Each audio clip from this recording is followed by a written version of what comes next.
The UK's top spy warns a new terror threat could be brewing. The head of MI-5 said uprisings in the Middle East have created a new militant training camps. Up to 200 extremists from the UK thought to have joined forces with heavily armed terror groups in Yemen, Somalia, Libya, Syria, and Afghanistan. I'm now joined by Dr. Franklin Lamb, a Middle East peace activist, for some perspective on this. So Western countries supported what they called a move toward democracy in Arab countries. But now, according to Britain's top spy, some of these states could be turning to terrorist training grounds. Is that exactly what London and its allies were bargaining for?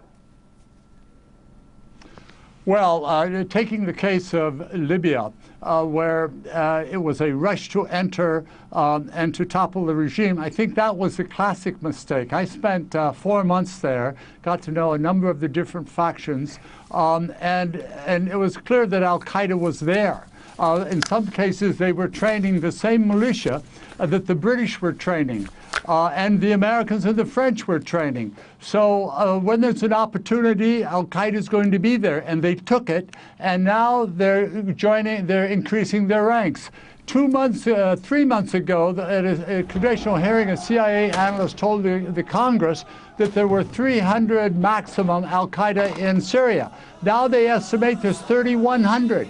They're coming in from Jordan, they're coming in from the Gulf Council, Cooperation Council countries, are coming in from Lebanon and Turkey. So because NATO got this thing going in Libya, there was this opportunity, and al-Qaeda will respond to an opportunity, and that's what we're seeing now. But there may be a little panic by the intelligence in UK about them coming and attacking the Olympics. Who knows what evidence they have of that? But there's no question, even here in Libya, al-Qaeda is growing and is active, and they're well trained. Now, what do you think pushes people inside Western countries to become radicalized and join the militant movement? There have been a few high-profile people who could fit that category recently. Well, I think there's a lot more that we don't know about who haven't made it public. You mentioned earlier that terrorist training camps, well, of course, that's one point of view. Are they terrorists or are they liberators? And, you know, they have a strong program, a strong ideology. But my point is why they even exist is either for dignity and to overthrow some dictators. But when you've got an operation like NATO of slaughtering civilians in Pakistan, Afghanistan, Iraq, of course, it's going to activate them and give them the opportunity.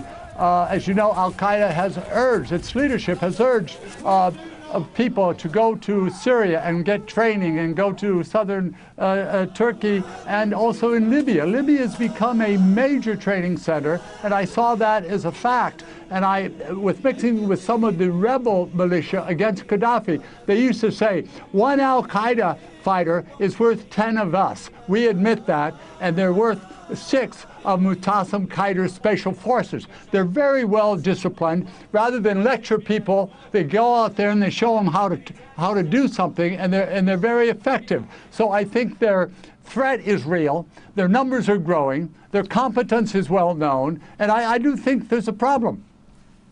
Now, Islamists have come to power recently in Egypt, and the country was one of those named by Britain's security service chief as being at risk of turning into a place where al-Qaeda has training grounds. Do you think the West should be concerned with the direction that Egypt is taking? Well, frankly, no. Not particularly. I think what we see in Egypt is, believe it or not, a government that represents a majority of the population. I think for the first time in Egyptian history, it was a democratic election. So I respect the will of the people. I spent quite a bit of time in Egypt, and there are concerns about the Brotherhood. Do they keep their word, for example? But the Morsi, Mohammed Morsi, seems to be very sophisticated, as the Brotherhood has been at playing the political game. So I think there's going to be some consequences that the West doesn't like. I think we're frankly going to see the end of the Camp David agreement. I don't think the Israelis who are now complaining that they can't even rent an office for their embassy are going to have much luck in the future. Not because just of the Brotherhood, but because those values are greater and deeper and broader than the Brotherhood. They represent with the Egyptian people. Camp David was a sellout. It was a private contract between the Americans and the Mubarak family and their associates and the Israelis. That doesn't reflect the view of one Muslim or one Arab that I know, or anybody of goodwill who wants peace in the Middle East. So I think we're seeing a fundamental change, but I wouldn't put it on Al-Qaeda. I think the Arabs are awakening. They're standing up. Islam is rising. And we see that here in the Middle East. We see that in Lebanon. The Americans are diminishing. The Iranians are increasing. You see that all over in every aspect, from who's buying real estate, who's organizing for the next campaign, who's doing the training, who's supplying the arms. You know, it's a new era. It's the era of resistance that we're entering, and things are going to be different. All right, we have to leave it there. Franklin Lamb, Middle East peace activist, thanks very much for your insight.